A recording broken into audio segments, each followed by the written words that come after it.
कोई कंपनी हमारी जमीन का अधिग्रहण माइंस के लिए करेगी और जब माफियाओं के द्वारा उन पर लाठीचार्ज होगा, उनके लठेज के माध्यम से उन पर हमला होगा, तो कोयलांचल के रैयत चाहते हैं कि साथ साथ में 2-4 IAS IPS को भी चोट लगे। बागमारा में एक घटना घटी थी, हिलटॉप कंपनी का मामला था। DSP महोदय घायल हुए थे। सरकार ने वीडियो कॉल से बात किया था।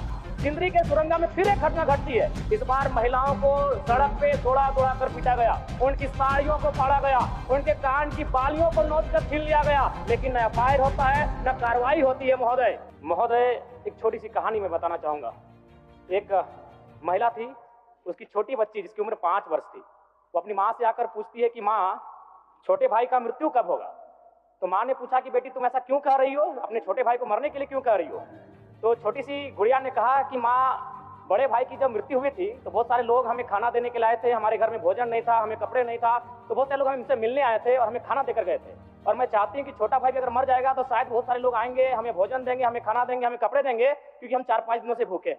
महोदय, आज यही भाव कोयलांचल के हर एक रैयतों के घर में है कि जब भी हमारी जमीनों का अधिग्रहण होगा, जब कोई कंपनी हमारी जमीन का अधिग्रहण माइंस के लिए करेगी और जब माफियाओं के द्वारा उन पर लाठीचार्ज होगा, उनके लठेज के माध्यम से उन पर हमला होगा, तो कोयलांचल के रैयत चाहते हैं कि साथ साथ में 2-4 IAS IPS को भी चोट लगे। क्यों लगे? न विगत कुछ दिन पहले बागमारा में एक घटना घटी थी, हिलटॉप कंपनी का मामला था।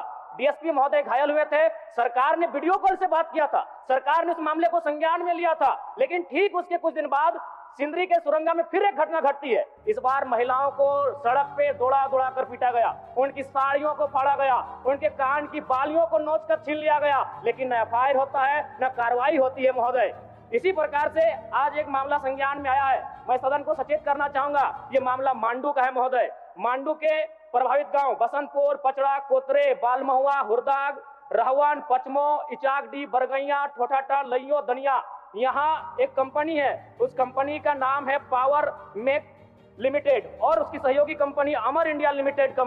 इनके माध्यम से खनन का कार्य होना है। अध्यक्ष महोदय, विगत 2-3 दिनों से लगभग 500 की संख्या में महिलाएं धरने पर बैठी हैं। ये मामला मैं सरकार को आपके माध्यम से संज्ञान में देना चाहता हूं। अगर सरकार संवेदनशील है, क्योंकि लॉ एंड ऑर्डर की बात करती है, ये सामाजिक न्याय की बात करती है, विधि कानून की बात करती है, तो भारतीय संविधान आर्टिकल 14 कानून के समझ सबको बराबरी की बात करता है। एक DSP घायल हुए, आपने लॉ एंड ऑर्डर को हाथ में लिया, DIG IG ने मार्च किया, DSP ने संज्ञान में लिया, DC घटनास्थल पर गई, लेकिन जब ग्रामीणों को पीटा जाता है, जब ग्रामीणों की जमीनों को जबरन लिया जाता है, कानून अपनी प्रतिक्रिया क्यों नहीं देता? अध्यक्ष महोदय, इसलिए मैं गंभीर मामला आपके संज्ञान में देना चाहता हूं। महोदय, भारतीय संविधान आर्टिकल 301 कहता है, क्योंकि इससे पहले जो जमीन का मामला था वो हमारा मौलिक अधिकार था, लेकिन संशोधन करते हुए 300A में डाला गया है। वर्तमान वो हमारा मौलिक अधिकार ना होकर संवैधानिक अधिकार है। अध्यक्ष महोदय, और वो क्लाउज कहता है कि जिसके पास भूमि नहीं है सरकार उसे भूमि आवंटित करेगी, लेकिन यहाँ दुर्भाग्य इस राज्य का कि जिनकी भूमि है, सदियों से, हजारों वर्षों से भूमि पर वो जोत तोड़ करते हैं, और आज लगता है कि ब्रिटानिया हुकूमत बरकरार है, ईस्ट इंडिया कंपनी का शासन इस राज्य में बरकरार है। आज इसी प्रशासन के जोर पर आज उनकी जमीनों का जबरन अधिग्रहण किया जाता है। मांडू का मामला को संज्ञान में लीजिए, सुरंगा का मामला संज्ञान में लीजिए, भौरा का मामला संज्ञान में लीजिए। अध्यक्ष महोदय, क्योंकि रोज रोज आपके DSP घायल होने का इंतजार मत कीजिए। विधि के समक्ष अगर सब बराबर हैं तो रैयतों को भी जान जाती है, रैयतों को भी चोट लगता है। इस मामले को संज्ञान में लेंगे। महोदय, मैं आगे कहना चाहूंगा, अभी वरिष्ठ नेता ने कहा लॉ एंड ऑर्डर, मैं मानता हूं कि लॉ एंड ऑर्डर आपका है, लेकिन कहां है अध्यक्ष महोदय? गांवों में, खेतों में, खलिहानों में, बालू और कोयला के खदानों में माफिया